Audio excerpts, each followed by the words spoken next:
It's the Hero Show. Welcome to the Hero Show, everybody, where each week we seek inspiration from great men and women to become the heroes and heroines of our own lives.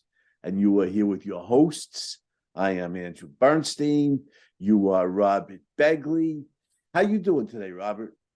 I am awesome, Andy. Today is Memorial Day in the United States, and we celebrate an American hero who earned a Purple Heart in World War II, fought on the beaches of Normandy, became a successful businessman, philosopher, cultural icon, and oh yeah, he was pretty good at baseball too. Philosopher, I love it. Yeah, the great sage of baseball. We're talking about the immortal Lawrence Peter, Yogi Berra, the inimitable, the one and only, the sage. Yes. Mickey Mantle said he was the smartest man he never met in baseball. Yes, Andy, one of a kind. And there's a new movie that celebrates his life called It Ain't Over. You got to see it. I know you're going to be talking about it, but some themes for today's episode. Imagine you're a teenager and you're one of the most dangerous activities in World War II, Normandy D-Day. And how will that shape the rest of your life? Like, will a fastball going at your head be as dangerous? Or if you don't have the right look, some people call you a Neanderthal with the way your body shape is, your face, your ears. They make fun of you. The way you play baseball is not really orthodox, and everyone passes you up. How do you deal with that kind of adversity? And then last thing that I have, Andy, is you have over the decades, you have this lovable image, and you're more quotable than just about any American, at least in the 20th century, except for a few people. And then they forget your actual baseball career, and you're kind of pushed aside and forgotten as an incredible baseball player. So these are some things that I definitely want to talk about today. Yeah, there's a whole bunch. There's a whole bunch of things. But one thing I always wondered about was the cartoon character Yogi Bear. Was it modeled after Yes. Yogi Berra? Yes, he was, and Yogi thought of suing Hanna-Barbera. He considered it because they used Yogi, hey boo boo, he would. That's how Yogi would speak. But one of the things I mentioned, he's a businessman. This man was shrewd with money his whole time. He got screwed early on in his career with a contract with the Yankees, and then he leveraged money every step of the way, because guess what? Earning a living playing baseball was not a guarantee of a successful. Yeah, they didn't make a lot of money back then. They didn't. No, they all had off-season jobs, Right. including Yogi. But you're right, Yogi Berra definitely was modeled after Yogi the Bear. Yeah, that's a double-edged sword. I mean, on the one hand, Yogi Bear was a lovable cartoon character. We grew up, with Yogi Yes. and Boo Boo, and it was fun and everything. But Jellystone Park. Yeah, right. Yeah. And baseball lends itself to these kinds of tall tale kind of things. They say about Mantle, Yogi's teammate with the Yankees, that he was so strong he could hit the ball at any park in the country, including Yellowstone. Yeah. So, but anyway, it's a little bit insulting, to have a kind of goofy cartoon character modeled after you, I suppose. Yeah. But on the other hand, Yogi Bear was lovable, so it's to me it's a net positive. But I always wondered about that. But yeah, the thing about being a great baseball player, and Yogi Berra certainly was, he didn't look it. Your classic great athlete. Because Babe Ruth in much of his career didn't look like it either. But when he was a kid, you see pictures of him when he came up with the Baltimore Orioles at age 19. Yes. He was the classic athlete, tall, broad-shouldered, narrow hip, narrow waist. Yogi was squat. Was he like 5'8", 5'9", 5'7", yeah. 5'7", and kind of, and heavy. And 170, 180 pounds. Yeah. So his shape was not the ideal baseball shape. For sure. Yeah, he didn't look the part, but but he was a tremendous player. You look at before we get into the the sage of baseball. We should point out just what a great player he was. And that, by the way, you mentioned the current film, It Ain't Over. Yeah. Biography of Yogi. We should mention some. It's a great film. I saw it. I loved it. You don't have to be a big baseball fan to appreciate this. There's really good human beings involved here. But his niece, I think it was yes, his niece, Lynn, right? No, granddaughter. His granddaughter. Granddaughter, right? yes. Yeah, his granddaughter, the daughter of one of his sons, was watching the All-Star game with Yogi. It was 2015, which is the year he died, by the way. Yogi Berra lived 1925 to 2015. So he lived to be 90 years old, a rich life. And they honored the All-Star game, they honored the 4 greatest living baseball players. Hank Aaron, Willie Mays, Sandy Koufax, Johnny Bench. Nobody could argue with those 4. But his his granddaughter Lindsay, are you dead? She says she made the movie, or she was the guiding force behind the impetus. Yes, yeah, she was. And she said, are you dead? He said that. Yogi said, not that I know of, or something like that. And so she was, a little bit irate. It should have been the greatest 5 living baseball players, not the greatest 4. How could you overlook Yogi Berra? And so she said about making this film. And and they point out in the film, he won more MVP awards, or at least as many, maybe more than any of those guys. He's got more World Series championship rings than all 4 of them combined. He got 10 World Series championship rings. He's arguably the greatest catcher in baseball history. Certainly on anybody's short list. Johnny Bench would be on that list too, I suppose. But on anybody's short list of the greatest catchers in baseball history, he is, he is a classic icon in the field of baseball. He's a tremendous baseball player. And maybe he didn't look the part, so he didn't get his due. Or like you said, his wisdom and his way with the language came to overshadow that later on. But he first, foremost, and always was a superlative baseball player, whether he looked the part or not. Joe Garagiola, major league catcher for a number of years, grew up across the street from Yogi on the hill.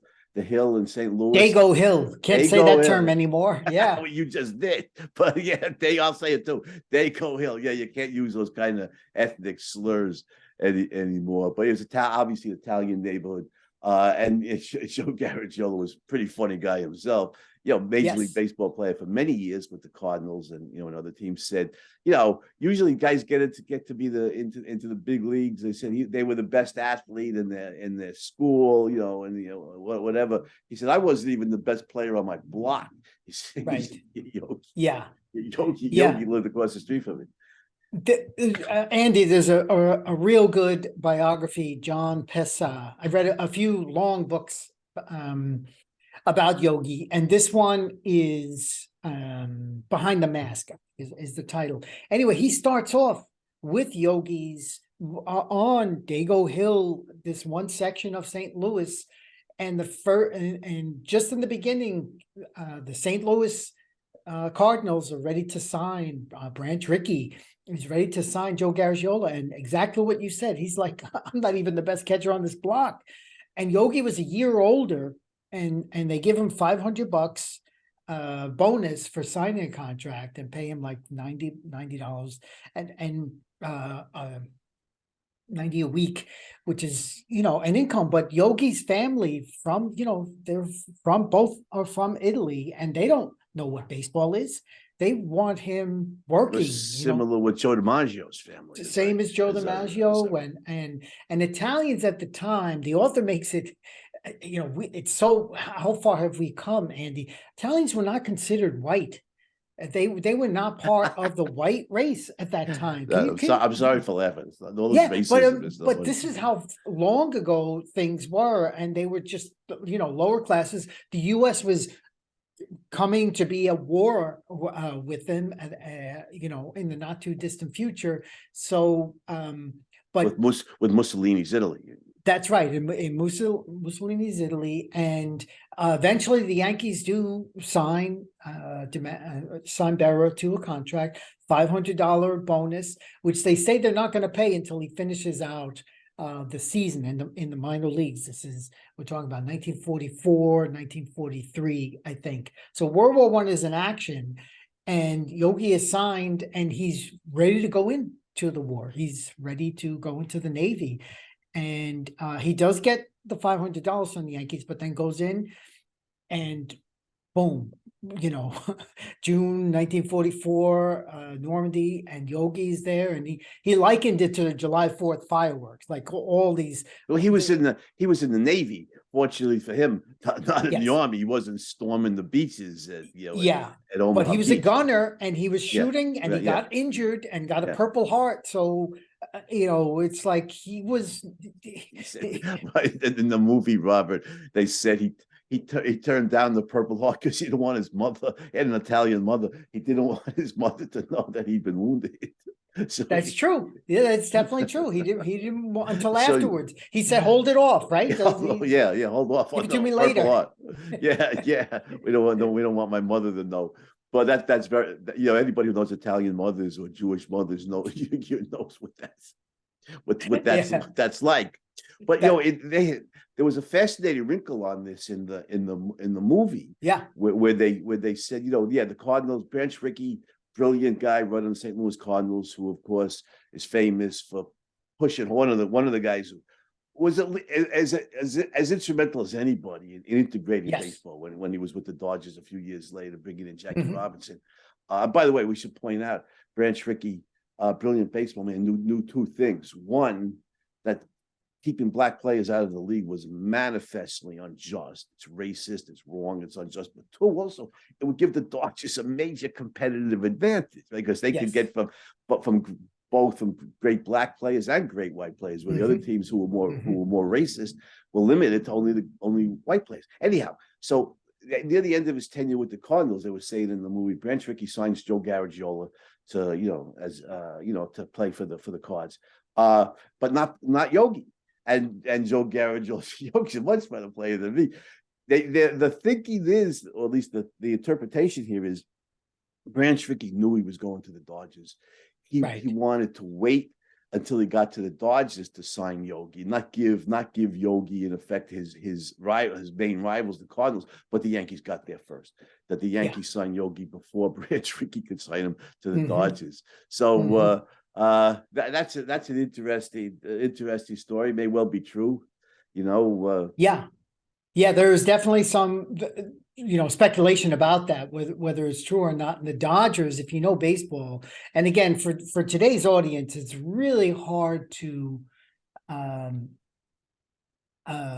demonstrate the impact that baseball had. Memorial Day, which is kind of the official start of the summer, is when there's always usually doubleheader baseball. Yeah, there was games. double headers when I was a kid on Memorial Day. Yeah, with it was the dominant sport in America, no doubt about it. And New York had 3 baseball teams, and Branch Rickey, considered, as you said, wanted Yogi. They ended up with a really good catcher, Roy Campanella, who was actually half white, half Italian, Campanella, and his mother was black. Yes. So and Yogi was good friends with him the whole time together. So how his career would have ended up, in Brooklyn, and the balance of the Yankees beating the Dodgers over and over again, except for that one year, 1955. So by the time, if you move on. By the way, speaking about integration in the movie, they said about Yogi, Jackie Robinson is the first black player. Was that 1947? Yes. And Yogi was back from the war by then, is playing for the Yankees. And when they played the Yankees for the first time, what they said in the movie, Jackie Robinson had served in the U.S. military, as you pointed out, as had Yogi. And when Jackie Robinson steps to the plate for the first time, Yogi said to him, "Thank you for your service to your country and welcome to professional baseball." Now that gets so many people hated Jackie Robinson. It was so hard for him. Pitches throwing 95-mile-an-hour fastballs, hitting him in the head where you can kill a guy.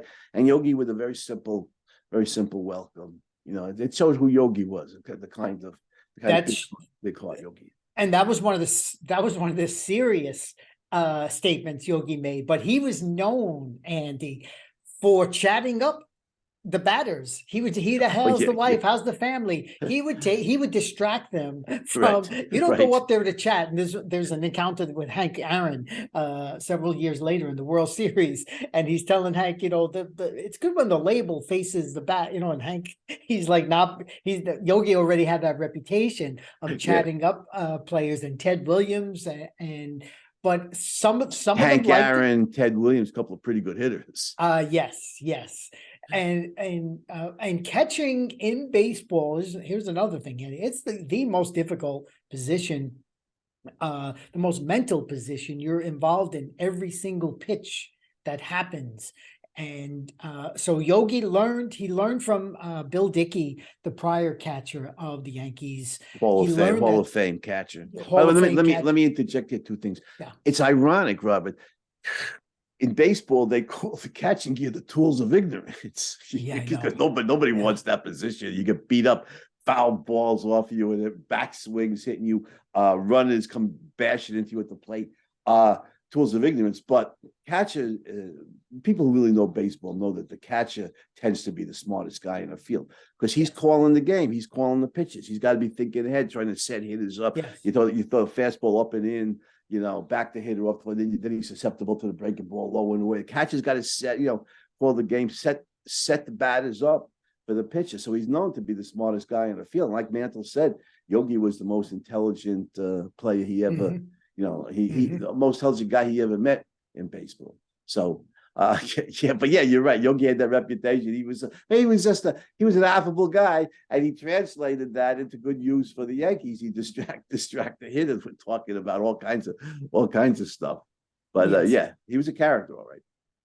So as catching, that's one facet that I think he was definitely the best. And in fact, Andy, if we just go back to the opening of the film, where Johnny Bench is number 4 out of the 4 players. Now I remember watching Johnny Bench, and he was phenomenal. Great player. But here's the disadvantage of playing in an era where it's just we don't have the day-to-day footage, but the things Yogi Berra did as a catcher, as a hitter, as what we call a clutch hitter, a bad ball hitter, no matter where the pitcher would throw it, Yogi would find a way to hit it somewhere and hit it deep, hit it where they ain't, is kind of the expression.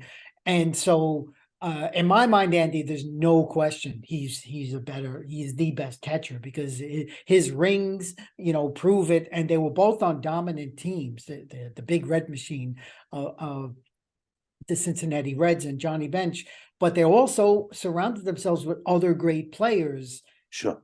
But Berra's got 10 rings as a player, and to me, I hear you. You make a very strong case that Yogi should be the catcher on the all-time, baseball team.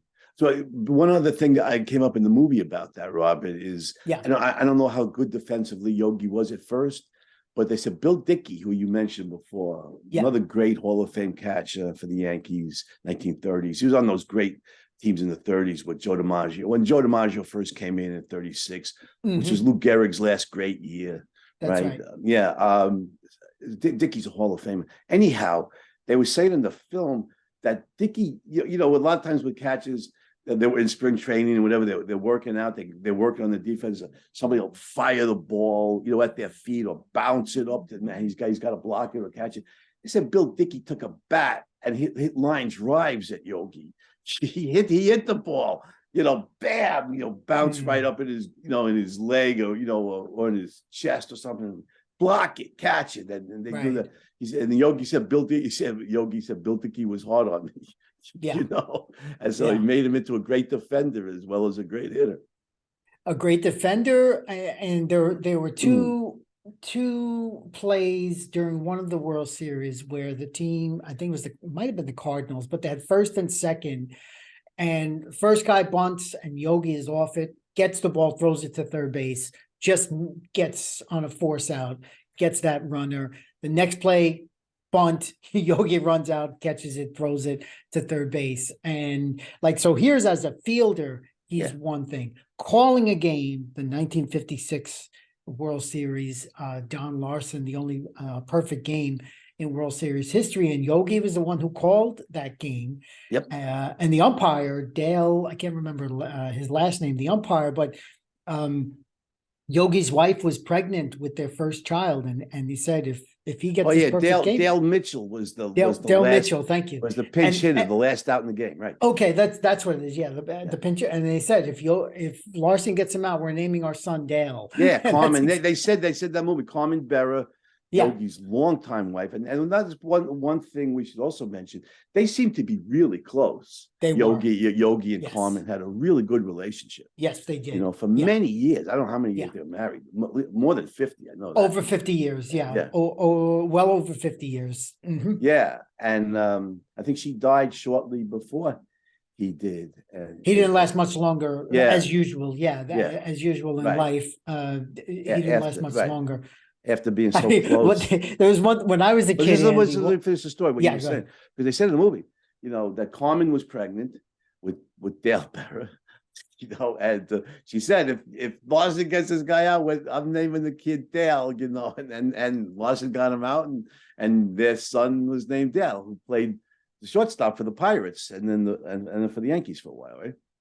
Yeah, Dale Berra. and sadly ended up with a drug problem, and Yogi had to step in and Yeah. become a real father, and he gave him the alternative. You know, they look, you're not going to be part of this family if you can't deal, you know, fix yourself up. And the son Dale did. Yeah. There's a good And- book that he wrote about his father as well. Yogi, my father, I think is the name Nice. of that. It's a really sad part of the movie, Robert. When they're talking to Dale Berra, he said, you know, I was a pretty good player. Major leagues for a number of years. He said the sad thing in my life is I could have been better. Yeah, You know, I should have been better. The drug problem just it screwed him up. Yeah, Mhm. it's really sad. But Yeah. but at least he overcame the problem, and he's got a healthy, happy life. He's got family, and you know, and everything. And played in the major leagues for I don't know, like 8, 9, 10 years. That's right. He did, even as you said, even made it to the Yankees, and then even the Houston Astros. Wherever Yogi went, they made allowances for his son there. But a big family man, as you said, his wife Carmen, she was like the businesswoman. She was the one that wanted him to get that income that he deserved, whether it was all of these off-season businesses where he would do these TV commercials, and eventually Yoo-Hoo was like one of the big, you know, Yeah, I still remember the Yoo-Hoo. right? Yeah. Yoo-Hoo, it's The chocolate drink. flavored drink, right? It's not even chocolate. Nah, it's horrible. I don't know how anybody can drink that stuff. But And do do you remember I'm a chocoholic. I can't drink that stuff. And one time a reporter asked him, Yogi, is Yoo-Hoo, is it hyphenated? He goes, ma'am, it's not even carbonated. He's hilarious. He's So his wife, I was saying this before, his wife, I heard this when I was a kid. His wife asked him, Yogi, where do you want to be buried? He says, surprise me. Always go to your friends' funerals, because if you don't, they won't go to yours. It's a pretty good bet that that's true. Yeah. So as he's coming up, Yankees are the dominant team in baseball. They've won 5 World Series in a row. I mean, it's just amazing. And he is the central, you know, hub of this. He's managing these great pitchers. He's transitioning from Joe DiMaggio, as you mentioned. Yeah, he's the conduit from Joe D to Mickey Mantle, right? To Mickey Mantle, right. and Casey Stengel is the manager all those times. Another Casey, wise man, yeah. the old professor, they call him. The old professor, and but Yogi's his right-hand man, and he says he called Yogi like a good luck charm. He goes, he can slip down the sewer and come up with a gold watch.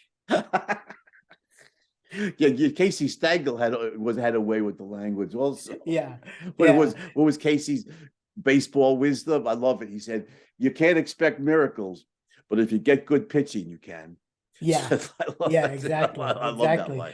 So as the Yankees just keep winning, Yogi's stature in the popular culture is rising because of these Yogi-isms, and they take on a life of their own. And many of them are spread by Joe Garagiola, whose baseball career is not that long, but he becomes an announcer, and he's a good announcer. Yes, And then very he good. starts sharing all of these And he half was truths. funny. He was a funny guy also.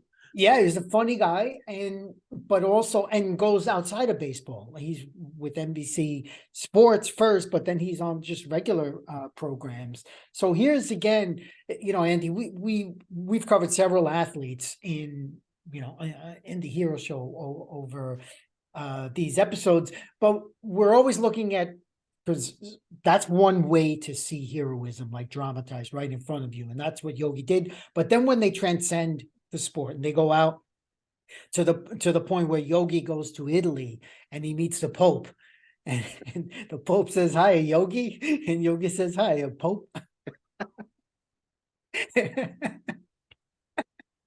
It's like when your reputation precedes you, and as you said, he's a lovable guy, doesn't have too many bad words to say about too many people. There definitely was a rift for 15 years with Yankees owner George Steinbrenner.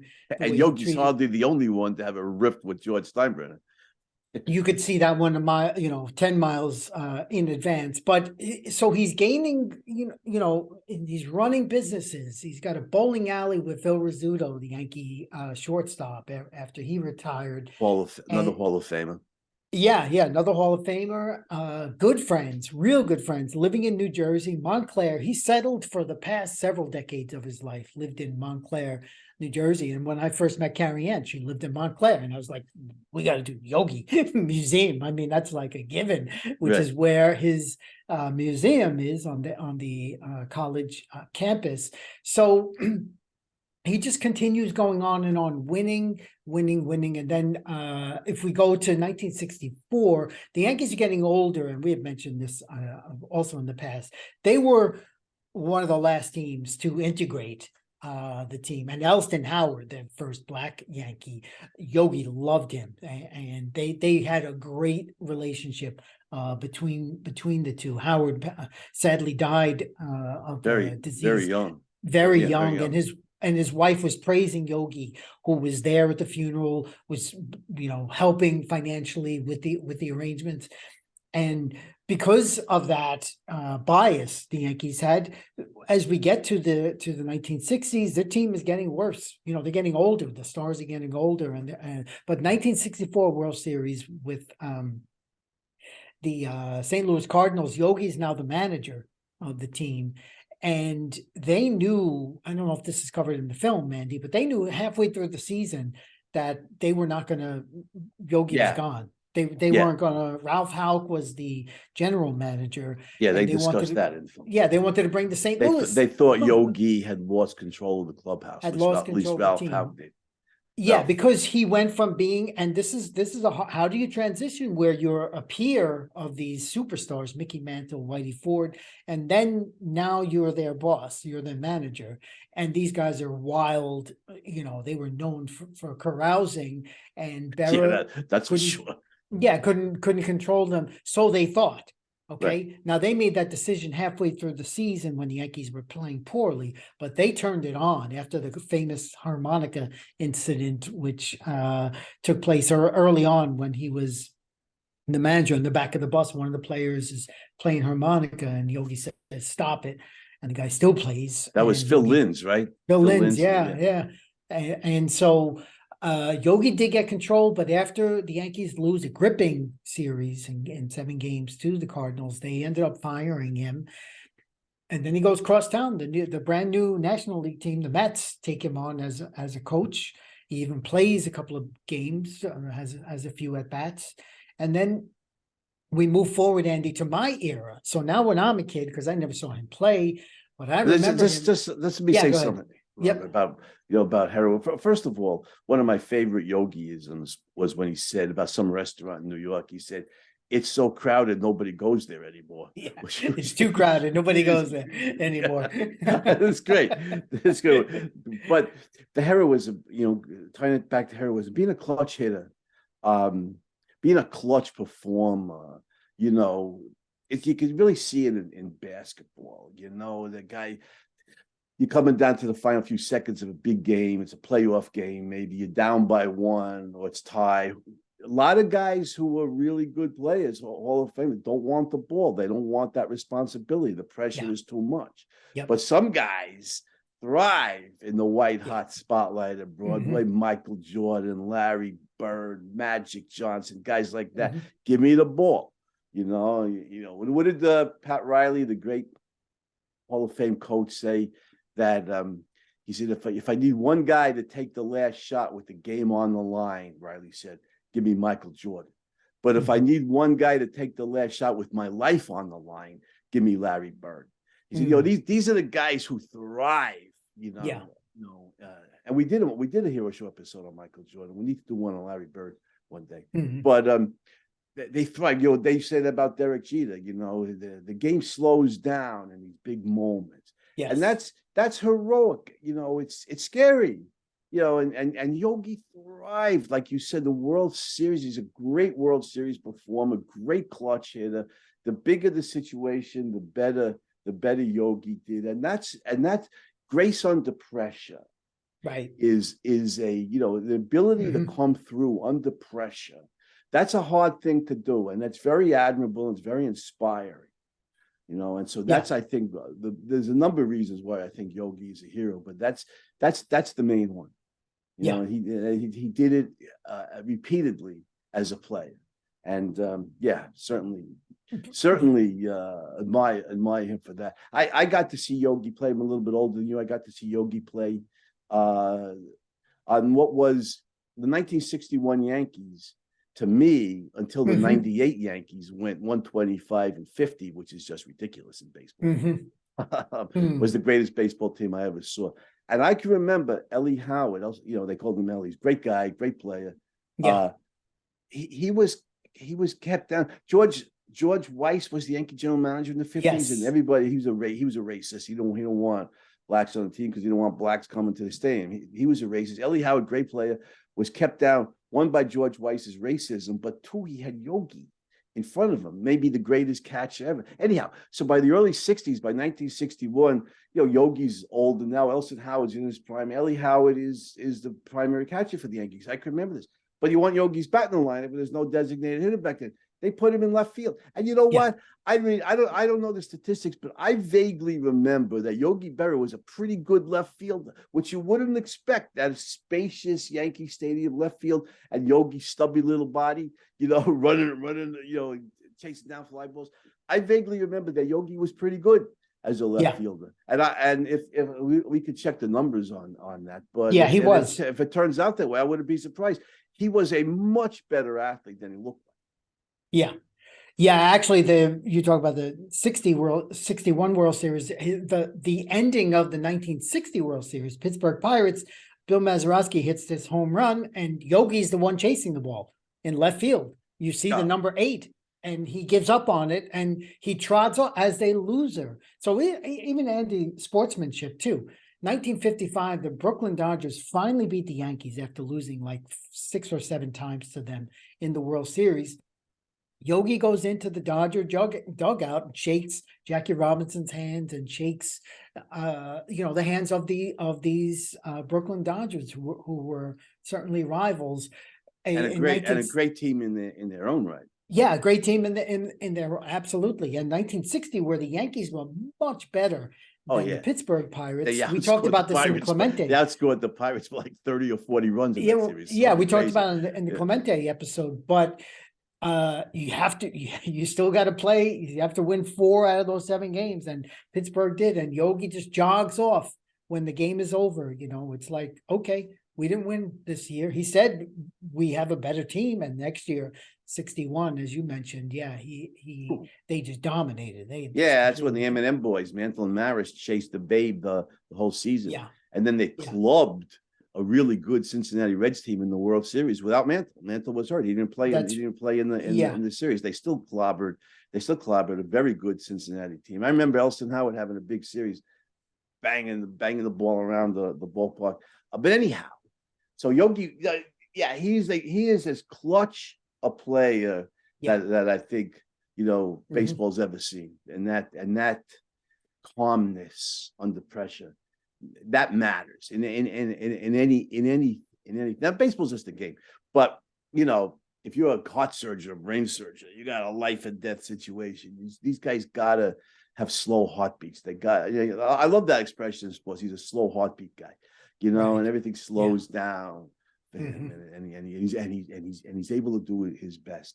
Well, sports is like what did you say? It's like a microcosm of that. It's a performance. You see it Yes. out in the open of somebody who's able to deal with pressure in that way. And Yogi was the D plus ultra of that. Yeah, Andy, I mean, the stakes are higher with a, you know, with a heart surgeon performing, you Oh know, yeah, certainly. it's life and But death, literally. it is, but imagine if there's a stadium with 50,000 people, yeah, and half of them are yelling against you, you know, and And being millions able, more on TV. exactly, yeah, and they're drunk from beer and this and that, but you still, you know, you still come through, as we say, in the clutch. So just moving forward, Yeah, he you're retires from able to baseball. tune it out. Yeah, These slow yeah, heartbeat guys, they tune it out and they just focus on the task at hand. that's right. That's a great characteristic to have. And Yeah. you made a good point.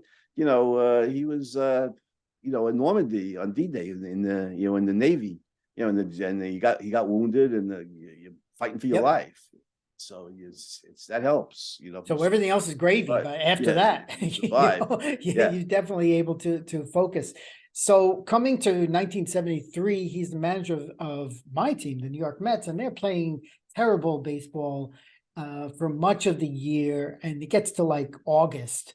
So there's only one more month of the regular season left, and they're 9 games behind. And the reporters are, is Yogi going to get fired yet again? And he comes up with the immortal statement: "It You ain't over got till it's over." and Tug And McGraw said you gotta believe you that. got to Yeah, you gotta believe, believe. and those were the two slogans in Yeah, the yeah. 73 Mets. They went on, came in first place, beat the Big Red Machine. Tremendous Fight. upset. Yeah, I still remember the fight with Pete Rose and Bud Harrelson, the Oh second yeah. base. And what did Yogi say? He said we were overwhelming underdogs in that series. Overwhelming, I like it. Overwhelming, yeah, they were. Yeah, the Big Red And- Machine. Yeah, yeah, so they beat them and they almost beat the uh, Oakland A's in the World Series. And then Yogi, that's when Reggie Jackson acquired the Mr. October, you know, yes, moniker, because they were yeah, down. The A's were down 3 games to 2 to the Mets, and that's right. Reggie had a big game 6 and Last 2 7. games Yeah. in Oakland. Yeah. Yeah, and I think it was against So Tom Seaver and John Matlack too, as I recall. Two that's very, right. very good pitches, to put it That, mildly, in Tom yeah. Seaver's case. Yeah, absolutely. And so they lose that World Series, and then a couple of more years with the Mets. 1975, they say goodbye to Yogi. Goes back to the Yankees, and then was it 1985 that he was the manager? Only a few games, I think then it was 85 or 86. I can't yeah, remember. 85, because 86 was just the Mets. I remember the Mets pretty much owned baseball. Oh, But 85, he was coach on the Mets, the 86 Mets? no, Houston Astros. He was actually he went to the Astros Oh, after the Yankees fired him because he okay. was friends with Mullen, the owner of the Astros at the time, and the New Jersey Devils. So when they played the Mets in the LCS that year, Yogi was coaching for the Astros? He was in their orange uniforms. Yeah, that's right. So Can't wherever he can't went, see Yogi in that orange uniform. I Okay. know, but wherever he went, he was the good luck charm, you know. Yeah, But it was only it was only a couple of games into the 85 season. They already knew they were bringing Billy Martin back, and instead of George Steinbrenner firing him, he has the I think the general manager tell Yogi that you're gone, and he was relieved, but he was pissed. Vowed never to go back to Yankee Stadium, and eventually as long as George Steinbrenner owned the team. Stuck to his guns until Steinbrenner finally, came to the Yogi Museum and apologized, and they had Yogi Berra Day. They had Don Larson there, and that's when David Cohn. Were you at that game, Andy? No. You were at the David Wells game. Yeah, we were at the David. Regina and I were flying back from the conference in Lake Tahoe that day, and we landed. Yeah, Hot day, July '99. I remember the cab driver had the radio on. David Cohn pitched a perfect game. On with Don Larson Day. So this is baseball. You can't make this stuff up. Yeah. If you understand baseball, this is like so many things aligned, and the fact that it was, they're finally, recognizing Yogi Berra. And then, his legacy just continues to grow again throughout the culture with all of these Yogi-isms. He's doing Aflac commercials, and they ask him, and he's like, yeah, it's Amtrak, it's some train. He's doing so many commercials, he doesn't even know. He's making money, like you said. He and Carmen were a shrewd business team, as well as a very loving marriage. And then his sons get involved in the Berra business, because memorabilia is now starting to take off. And Yogi does a lot of things without getting paid, his real value. And then the sons get involved in the business and formed, the museum. And it just continues on this way until, as you said, when the movie starts, 2015, he's not even mentioned in the top 4 living baseball players. And his wife Carmen passes away, and then shortly after that he passes away, and a legend is gone as far as that yes that yes, era goes. I remember, Clint Eastwood as Dirty Harry saying about so-and-so that he was so-and-so was a legend in his own mind. But Yogi really was a legend in his own time. And, he was. Yes, he was. And so many of the things, more Yogi-isms, they attribute so many things to him that at one point he said, I really didn't say everything I said. When you come to a fork in the road, take it. The future ain't what it used to be. Nah, a lot of these things, you hear it, and you think, what is this guy crazy? But if you think about a lot of these Yogi-isms, they're pithy. They're pithy, they're pithy, and they're memorable. Yeah, and they make sense. Yeah. But anyhow, so I think we could salute the great man. We could salute Yogi Berra for, being a great American war hero. And Andy, I want to say to you and to everyone out there in Hero Land, this is it for me. But Yogi says it ain't over till it's over. And in my case, it is over. I'm stepping aside, moving on to other projects in my life. But huge thank you to the OSI team, Craig, Sarah, John, Thomas Angel, Dylan helping us out here over the past year or so, Elliot before then. And it's been a real blast. So I want to salute all you guys, and may the Hero Show continue on and do a lot more great stuff in the future. Yeah, thank you, Rob. This is the end of an era to everybody out there in Hero Land.